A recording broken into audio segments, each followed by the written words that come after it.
Gas cylinder पर मोदी सरकार का बड़ा फैसला। पूरे देश में लागू हुए 5 नए नियम और मोदी ने कहा है, मेरे प्यारे देशवासियों, आज मैं आप सभी से एक बहुत ही महत्वपूर्ण विषय पर बात करने आया हूँ। ये विषय सीधे आपके घर की रसोई से जुड़ा हुआ है, आपके परिवार की सुविधा से जुड़ा हुआ है और देश के करोड़ों एलपीजी गैस उपभोक्ताओं से जुड़ा हुआ है। साथियों, आज के समय में भारत के लगभग हर घर में एलपीजी गैस सिलेंडर का इस्तेमाल हो रहा है।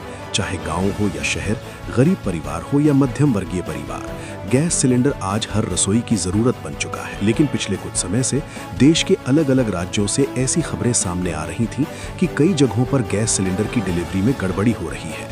कहीं गलत लोगों तक सिलेंडर पहुंच रहा है तो कहीं असली उपभोक्ताओं को समय पर गैस नहीं मिल पा रही है। कई जगहों पर तो घरेलू गैस सिलेंडर का गलत इस्तेमाल भी किया जा रहा था।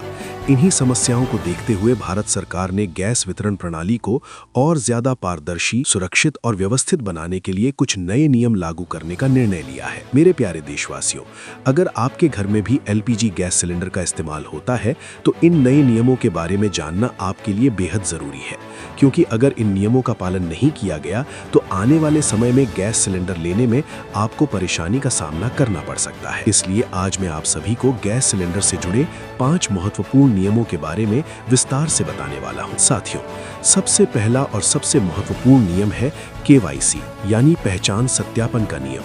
अब देश के सभी एलपीजी उपभोक्ताओं के लिए ये अनिवार्य कर दिया गया है कि जिस व्यक्ति के नाम पर गैस कनेक्शन है, उसका आधार कार्ड उस गैस कनेक्शन से लिंक होना जरूरी है। चाहे आपका गैस कनेक्शन इंडियन गैस का हो, भारत गैस का हो या एचपी गैस का हो, ये नियम सभी पर समान रूप से लागू होगा।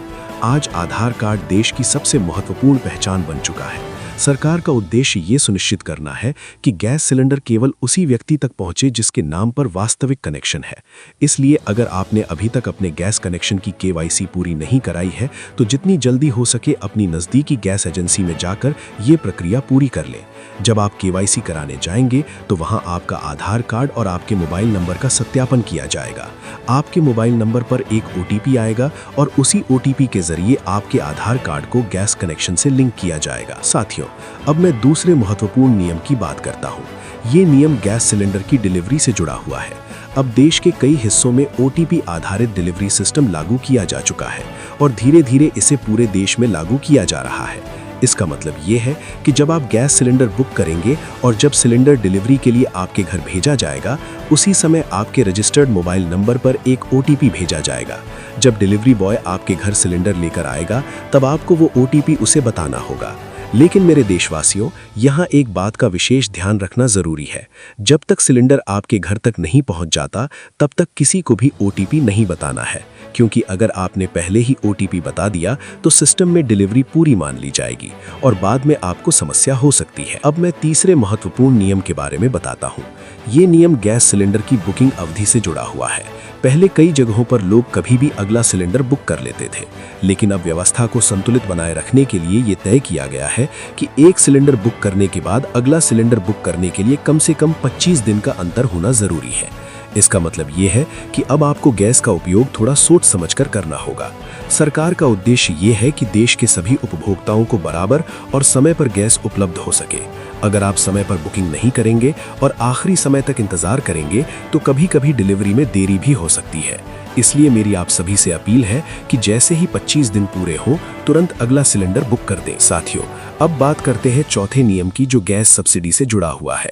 सरकार ने यह तय किया है कि गैस सब्सिडी का लाभ उन्हीं परिवारों को मिलेगा जो वास्तव में इसके पात्र है। खास तौर पर प्रधानमंत्री उज्ज्वला योजना के तहत आने वाले गरीब परिवारों को ही प्रति सिलेंडर लगभग 200 से 300 रुपए तक की सब्सिडी दी जा रही है। कई सामान्य उपभोक्ताओं के लिए सब्सिडी को सीमित किया गया है या बंद भी किया गया है। इसके पीछे सरकार का उद्देश्य ये है कि जो लोग वास्तव में आर्थिक रूप से कमजोर हैं, उन्हें ही इस योजना का पूरा लाभ मिल सके। और अब मैं 5वें और अंतिम नियम की बात करता हूँ। ये नियम एक परिवार में गैस कनेक्शन की संख्या से जुड़ा हुआ है। अब सरकार ने ये साफ कर दिया है कि एक परिवार में केवल एक ही गैस कनेक्शन मान्य होगा।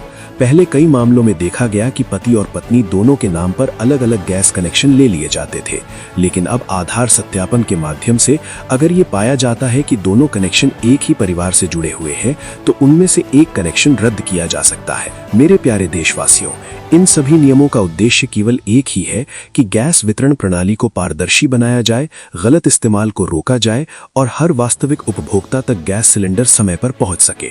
मुझे पूरा विश्वास है कि आप सभी इन नियमों का पालन करेंगे और देश की इस व्यवस्था को मजबूत बनाने में अपना योगदान देंगे।